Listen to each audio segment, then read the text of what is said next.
Welcome again to our second virtual journey through China, where we are talking about photos that we made in the past, so that we hopefully soon can go back to China again to travel around and experience the country and the people. Today we have again Anne, we have Manu, and we have Xiaoyu. So let's get on and just start with the first picture. It's from you, Manu, right? Yeah, so this one is has been taken in Dunong in Gansu. This is a province which is in the northwest of the country. This is by Chinese scale, it's a small city. We're not talking about millions of inhabitants for one. But this is a city which is somewhat, you can say, at the beginning of the Gobi Desert. So it's a city which is on the Silk Road. The Silk Road started in Xi'an, but then was going north and was really starting the desert, let's say, in that area. You are still in a place where you are mixed between sand dunes like that, but then most of the Gobi Desert is more about rocks. And Dunong, is mostly famous for its Mogao caves.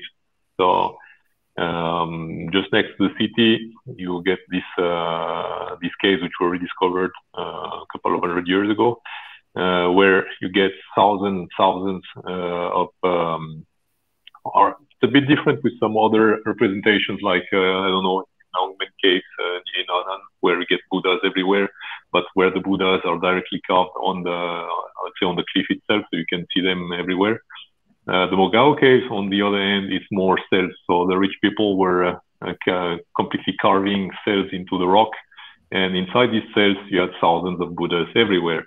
The site has been abandoned for some time when the city was, the influence of the city went down, and has been rediscovered, relatively recently.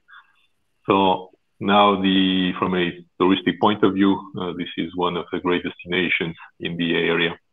So this is really the beginning from the Silk Road point of view, the beginning of the desert, when you still get Xinjiang on top, and then you leave China. This is really an interesting place from a touristic point of view. Mm.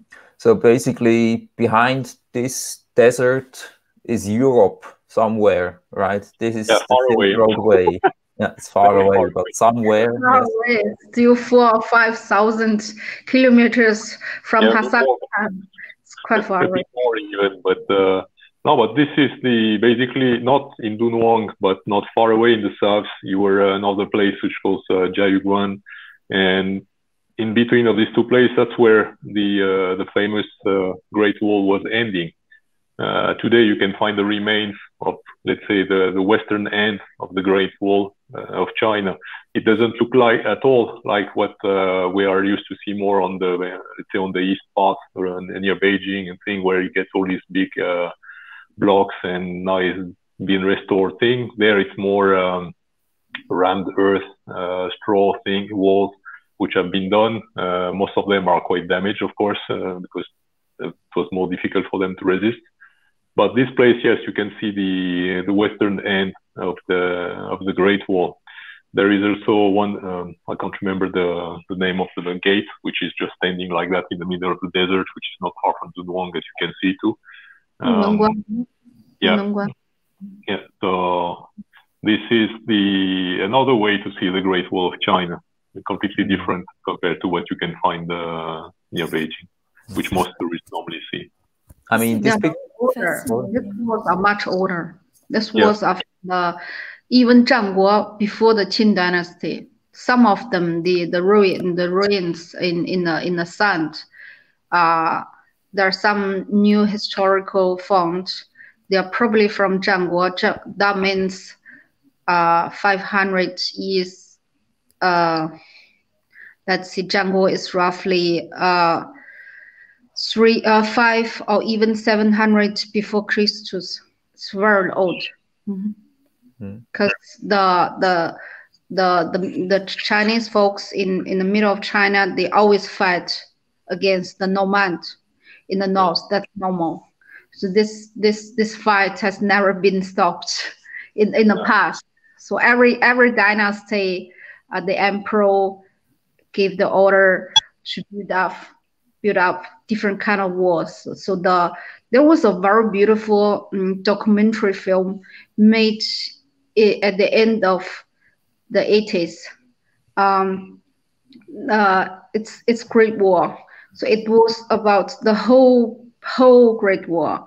Different kind of the one you see in Peking, they have been rebuilt in Ming Dynasty or Qing Dynasty. That means 600 to even to 300 years old maximum. And the one you see at Yumen behind Jiayuguan, they are all at least 1,000 years old. So it's different part from different emperor, different dynasty. I think that's the most beautiful part of that, because you see different designs and different kind of, for sure, the main part, how they build it up with rice, because rice is also a part, rice and straw. It's one of the most important part to build it up. But in different kind of area in China, you see they also use much, or they use stones, or they use bricks. It's different, because the folks there, they have to use what they can get from the region. Okay, Anne, you also wanted to say something quickly? I was thinking it looks so fascinating, this picture, because in the beginning I didn't think it was a real picture. It looked kind of fictive, because you see the flat Photoshop, maybe, right? Yeah. No, it's not Photoshop at all. But for me, the funny thing with seeing that, it was really looking like the end of the road, because you get the road and let's say where people are and everything is normal, and then suddenly pop, you start the beginning of the desert and you get nothing anymore. So the end of the world. But one thing also for this area, which is interesting, is that that's the history, that's the past. But today, there is a lot using the desert for more modern things, which a lot of solar power. You get several huge solar plants there for electricity. Whether they use photovoltaics, normal ones, or even there is one I've seen one big concentrated solar power factory there too, power plant. That's also the area where you get some space things too in the area using the desert. That's at the province from that point of view is mixed the past and the future. And also just at the end, it's very interesting to see how good the infrastructure is in China. For example, here the roads, they look like newly built, and it's also quite clean, even though the desert is just at the doorsteps, literally. Yes. Okay, good. Let's go on to the next picture. So this is a picture I made. It was in Beijing, and it's basically a lantern. So it's made out of paper. And since paper was invented in China, obviously, the first lanterns were also invented in China. And because the Chinese people, they always like to combine things and whatever. So actually, China historically is a very creative and a very innovative country. And so this lantern, basically, to me, it looks like the Monkey King, Sun Wukong, I think his name was. And this is basically the Mickey Mouse of Chinese culture. I mean, this, I think, Xiaoyu, maybe you can correct me, but I think this is probably the most famous story, at least for Chinese children, right? Oh, you mean 西游记 the Western travel? Yes, with the Monkey King, yeah. Yes, Monkey King was based on Monkey King is definitely one of the most beloved roman in the Chinese history, and the guy was very good educated both in Confucianismus and Taoismus, and he knew Buddhismus very well. So the Monkey King is actually based on the magic monkey from Indian story, from the Indian legend. In somewhere. So he's but somehow he give him a Chinese character, and it's really beloved. Yeah. So basically, I mean, people could get the impression these days that India and China, they really don't have much in common, and there's like the mountain chain, the Himalaya in between. So they are two separate universes, but culturally they were quite connected, and of course there was also trade since ancient times. And actually the connection to this picture to the previous picture, which it looks like there is no connection at all. But basically the story of this Monkey King was that they went from China to the West, and basically so they kind of took the Silk Road or so and went to India. Yes, they were looking for the meaning of life, actually.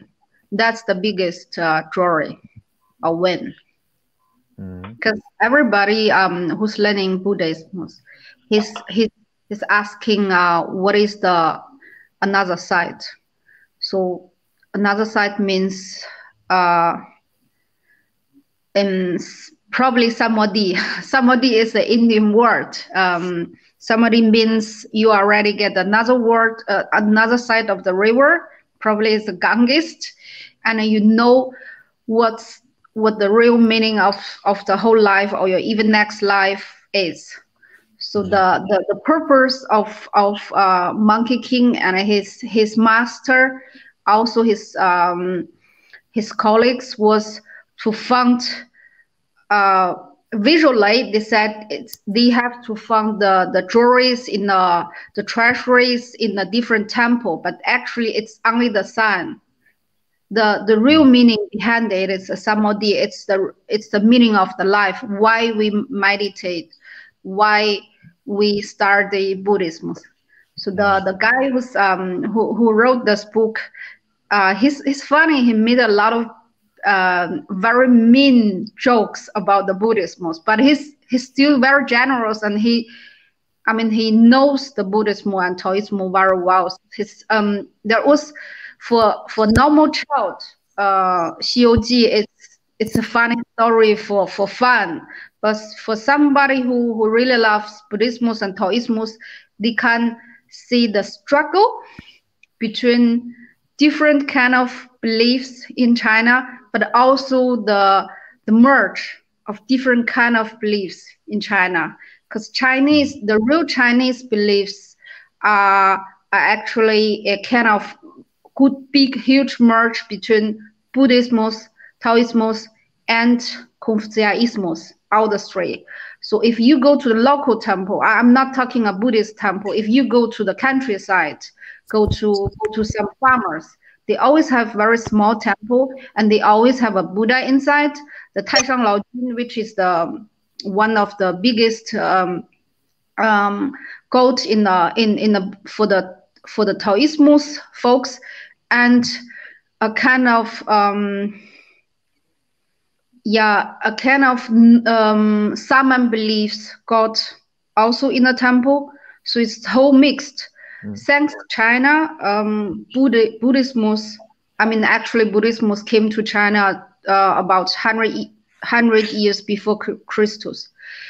But at that time, Buddhism already went down in India. And then Buddhism get his new life, such like Niva in China. Thanks to China, Buddhism went to Korea. Then the Korea folks give it to Japanese. So thanks the Silk Road and China, Buddhism survived in the history. Because in Indian, if you look at Indian today, there's almost nobody who believes in Buddhism. Probably some Tamil folks in South Indian, but the whole country. They went back to Hinduism or Zennism. It's very funny. Just you said the connection between India and China, between Indian Chinese history is everywhere. Even some folks deny it, but it's everywhere except in our media. So everywhere in our life, yeah. A lot of vegetables we get it from Indian. I mean, and also crucially, Japan later on passed the Buddhism, the Zen Buddhism, to Apple computers, and therefore they made these slick iPhones and iPads and whatever. Right? Yes. Okay. Yes, the Zen Buddhism was actually came from India, not from China. Because Steve Jobs is like, or was a huge fan of yes, Zen Buddhism. He even got a Zen-ismo wedding, I believe, huh? I heard his wedding was organized or praised by a Zen monk in California or in Japan, both, yeah. Okay, good. Then the next picture is from Anne, and there's two things I can see here. First of all, it looks as if they would be playing cards, but they are not. And secondly, I see a stack of money. So Anne, can you explain a little bit more what we can see here? I think that's one of the most famous board plays in China. It's called Mahjong. And you see it right. It's not they are not playing with cards.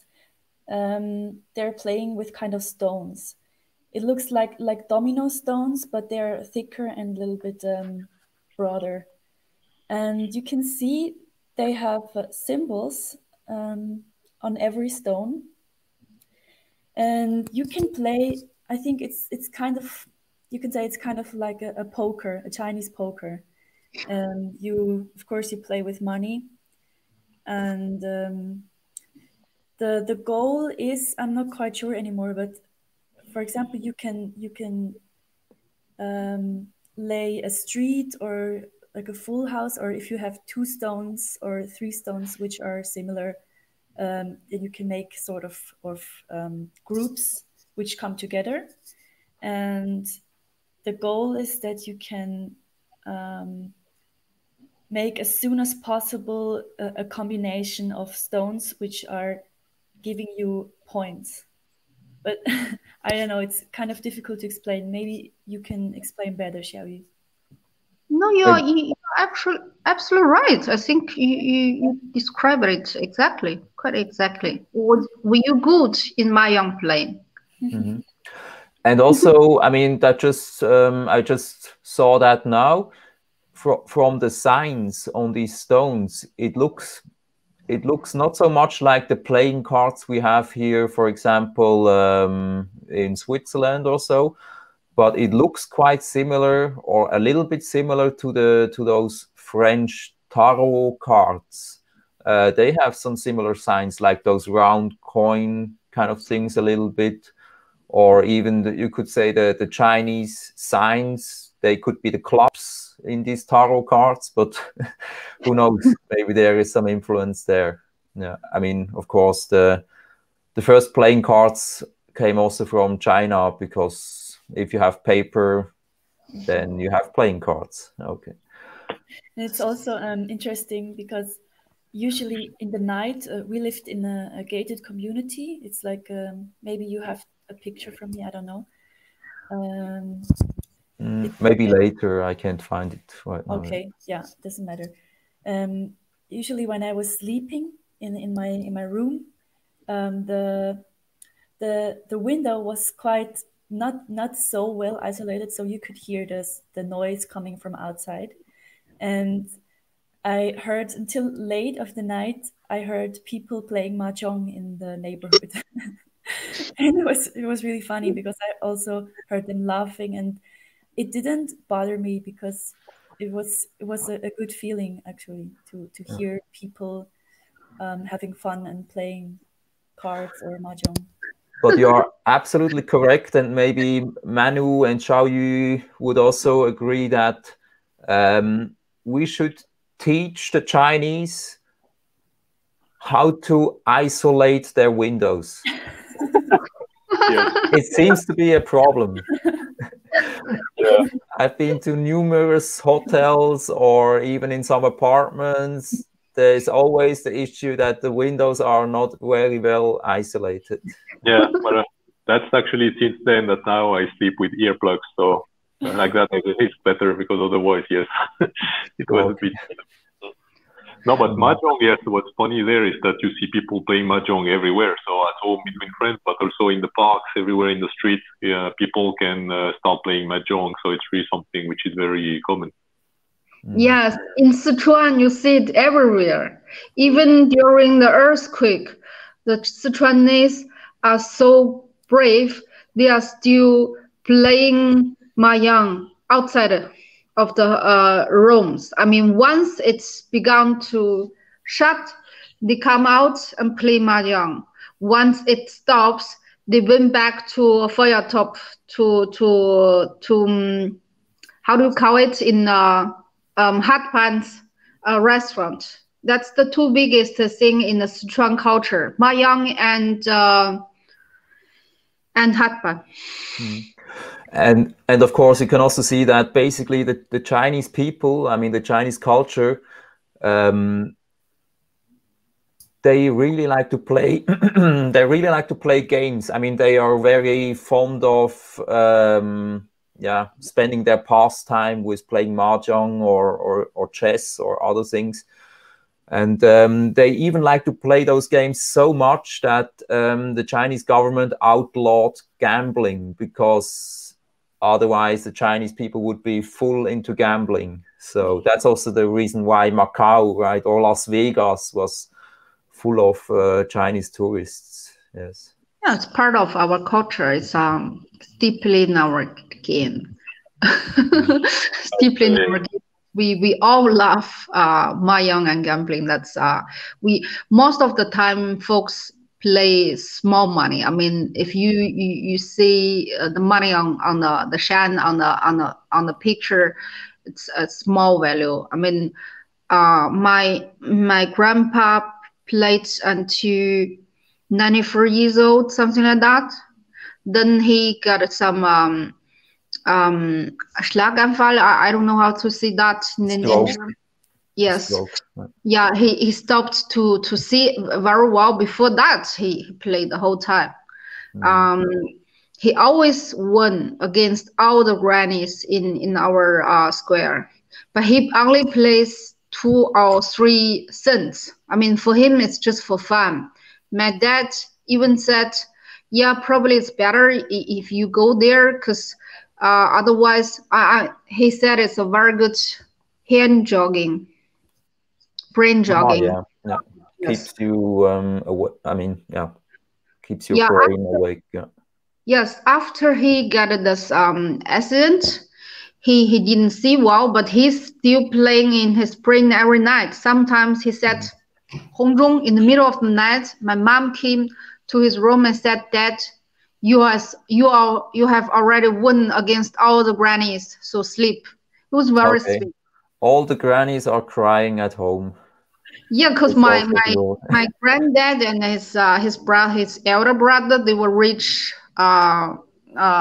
second generation from the rich family, and even during the young age, they already play all their money, so they became quite poor because of gambling. But the rest of his life, he still continue playing. It's yeah.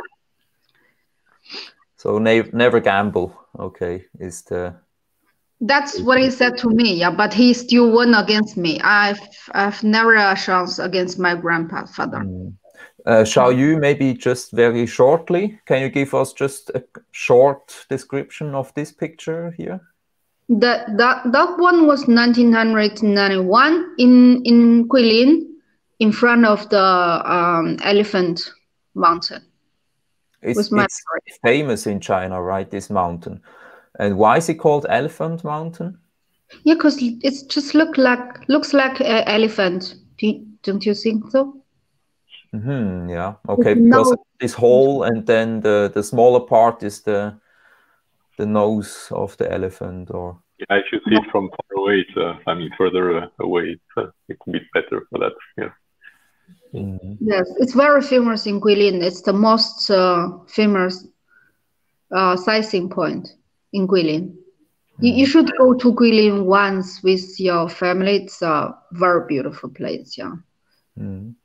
And also you can see that, I mean, the Chinese people, they also have some kind of, they really like stones, whether they are small stones or they are mountains or whatever. There seems to be some kind of deep relation between stones and Chinese people, right? Yeah. I mean, jade is also a stone, of course, right? Because Confucius said, 仁者爱山，智者爱水. Somebody who with a very kind heart, he loves stones, he loves mountains. The one who's intelligent, he loves water. So Chinese folks love mountains, stones, and water. Okay. Wow, I didn't know that. Yeah, most of the places you go, everything, the name and thing is always carved in stone. It's not just a sign, whatever, on the wall, or no. Every time it's a stone which is carved with red letters. Normally, most of the time, where you get the thing, so it's always in stone. Yeah, we make it forever into the stone. One funny thing is we're talking about Xi'an a bit earlier. If you go to Rigi here in Switzerland, there has been an exchange in stones like that. So if you go up to the top of Rigi Mount, you will see a stone recalling a Xi'an, and there you can find the opposite. Yes, I'm living under the Rigi, and I saw the stone. It's a very smart idea of our Gemeinde. I think they are very good in money making, and a lot of Chinese people come here and they are so happy to see the Xi'an 3 characters on the top of Rigi. That's a good idea, yeah.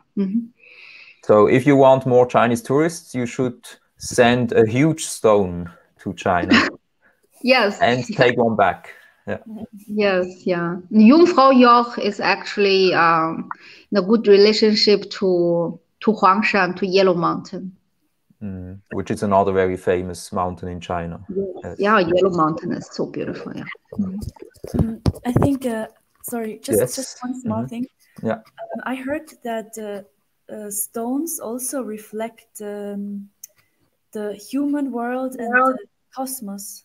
Last time I was in a museum in Riedberg Museum in Zurich, and currently they have an exhibition about calligraphy and ancient painting, and also there was a kind of a stone which was, it looked really impressive, like carved a little bit, and lots of different shapes. And the lady which gave us a tour, she told us it reflects kind of the cosmos. The human lives in this, where the human lives in. Yeah. Where is it exactly in Riedberg? Is that a permanent show, or is there an exhibition, or it was only periodically? And it's still running now, but it's only temporary. It's very beautiful. You have to see it. Very beautiful. Yeah, Riedberg Museum is a really good point, and Riedberg Museum has a lot of Asiatica collection, a lot of Chinese porcelain.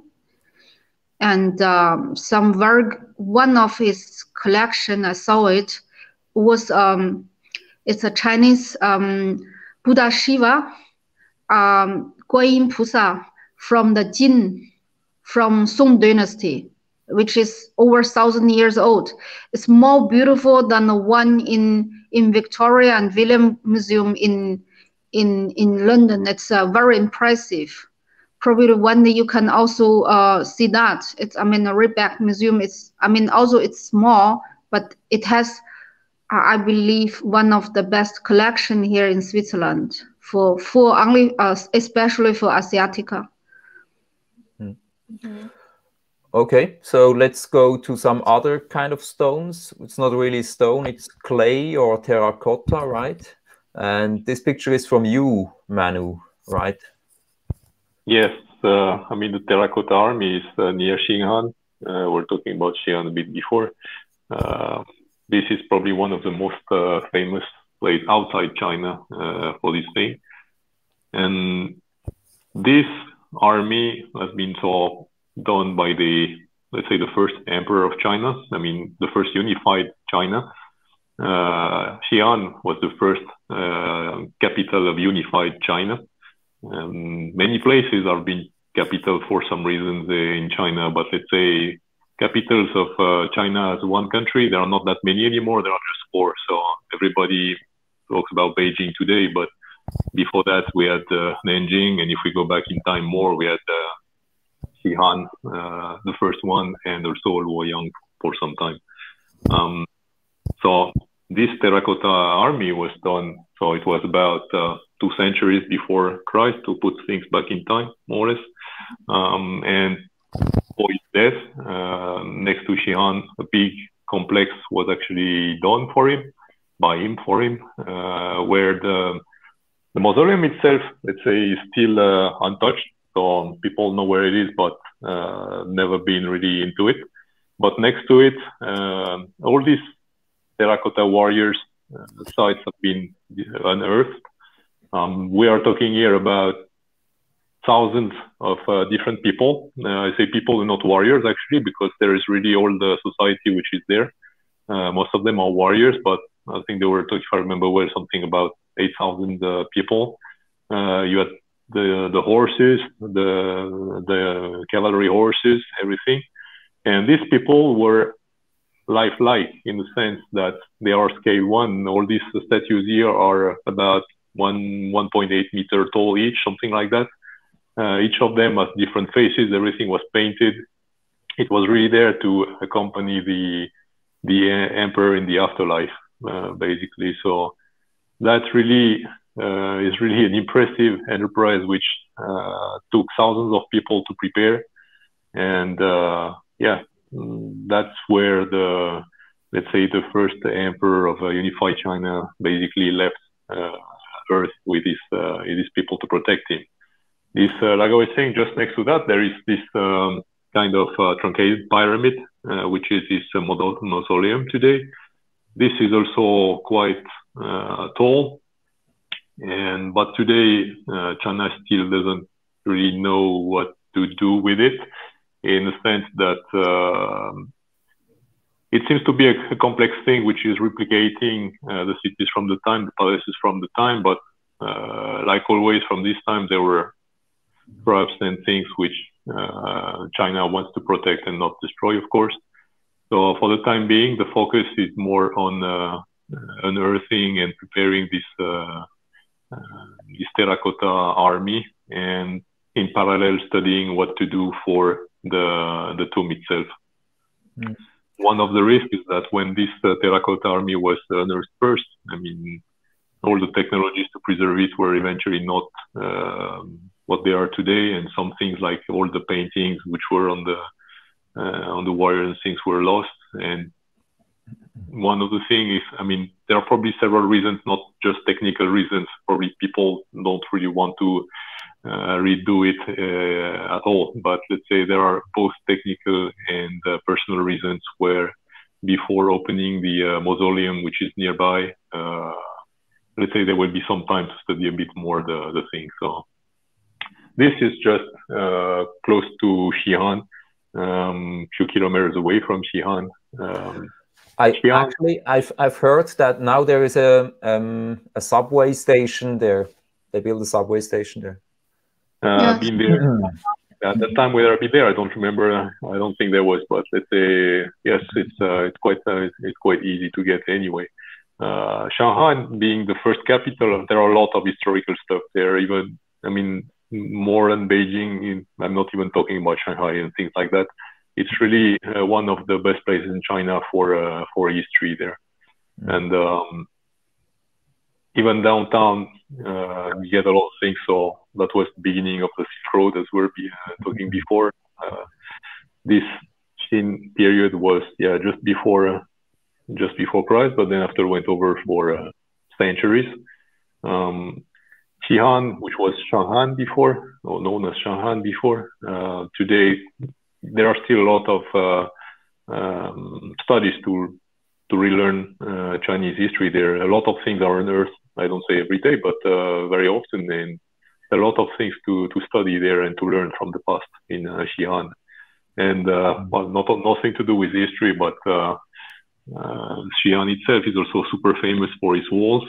So you still have the old city, the huge walls which are going around the city, which are still intact there.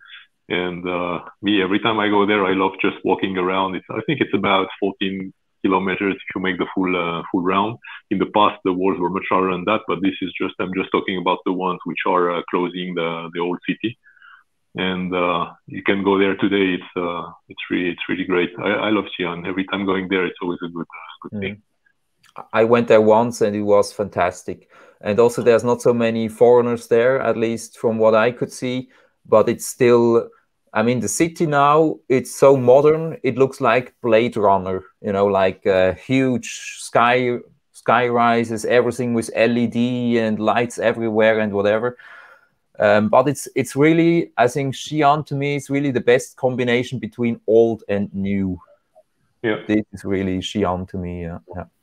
And maybe just quickly a side note, or well, not sure whether that justifies a side note, but maybe justifies, of course, more. But the first emperor of China, I think his name was Qin Shi Huangdi, right? He called himself as the first, but to be honest, there have been two different dynasty. The already united China.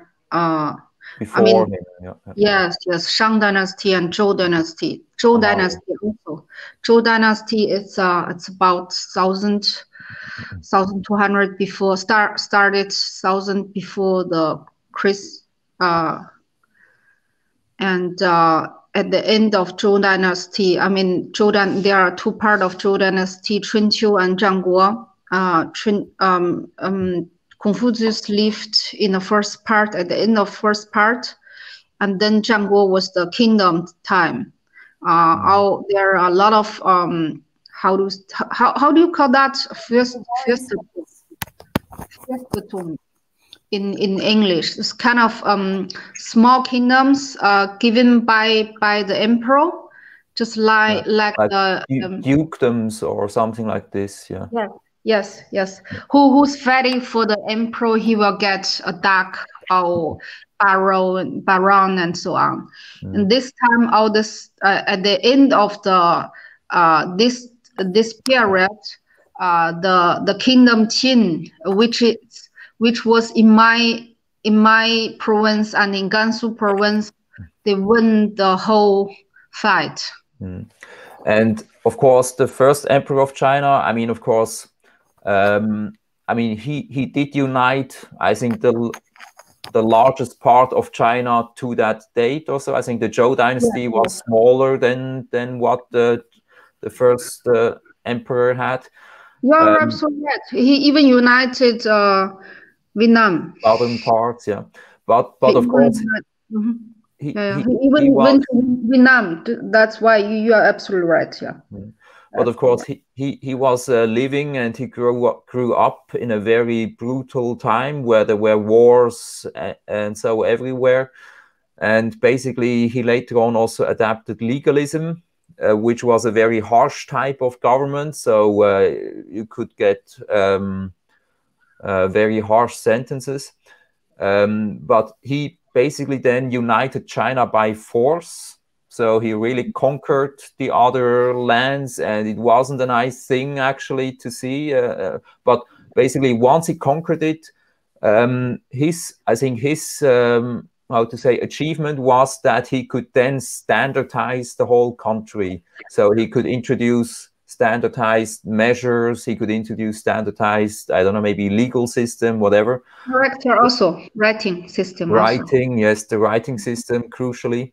But because he was so brutal and so harsh, which not sure whether what was needed, but perhaps it was needed at that time. When he died, basically his dynasty collapsed, and then the next dynasty, the Han dynasty, took over, and then basically could build on the foundation of what he had created before. But the people didn't like this harsh and brutal system, so they liked this Han dynasty, this a little bit more moderate system. And of course, also now, I think these days, like the biggest ethnicity in China is called Han ethnicity, but it's basically, they were mixed up by many different cultures and so on in China. But this is what the people want to see themselves. They want to see themselves as Han. So the Han dynasty is the one that they are maybe a little bit more informed of than the Qin dynasty. Right. You're absolutely right. I mean, Qin Shi Huang, Ying Zheng, he was brought up in a very cruel background, and he was kidnapped. His father has been kidnapped by another king as a kind of underlying loan.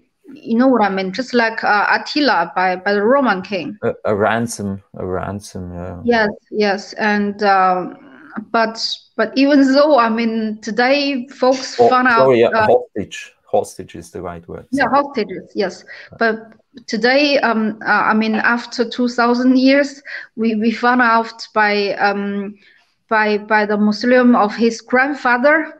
The Muslim of his grandfather was already built in a form as the emperor, so the ambition was already there. Okay. So the kingdom of Qin was already very strong. They got a very good prime minister Xi'an.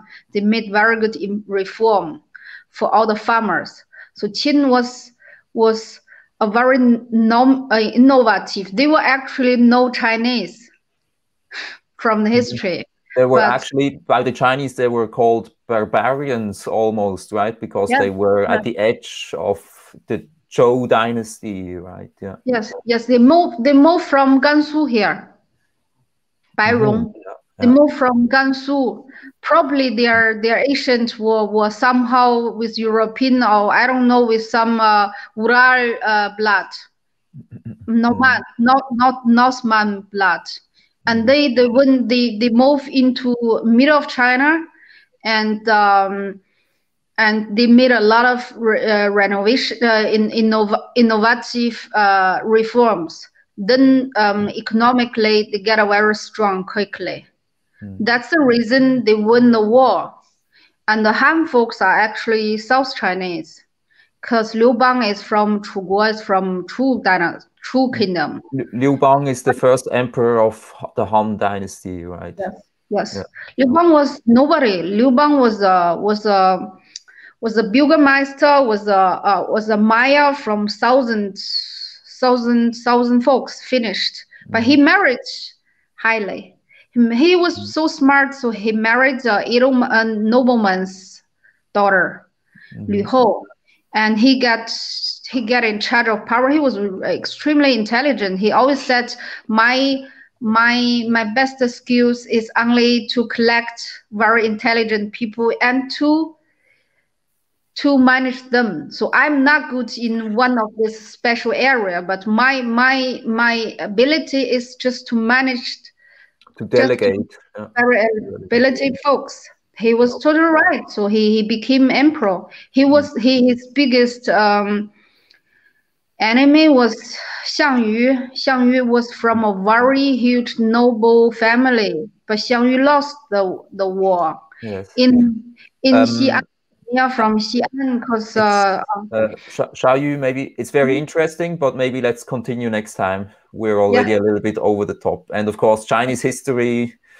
Very long, yeah. Talk for 2,000 years, I guess. Okay, then thanks a lot, everybody, for joining in. It was a little bit longer now, but I hoped it was also interesting for you. And yeah, who knows? Maybe let's do another one later on. We'll see. So thanks again, and see you another time. Have a nice weekend. Thank you. Thank you. You too. Thank you. Bye. Bye.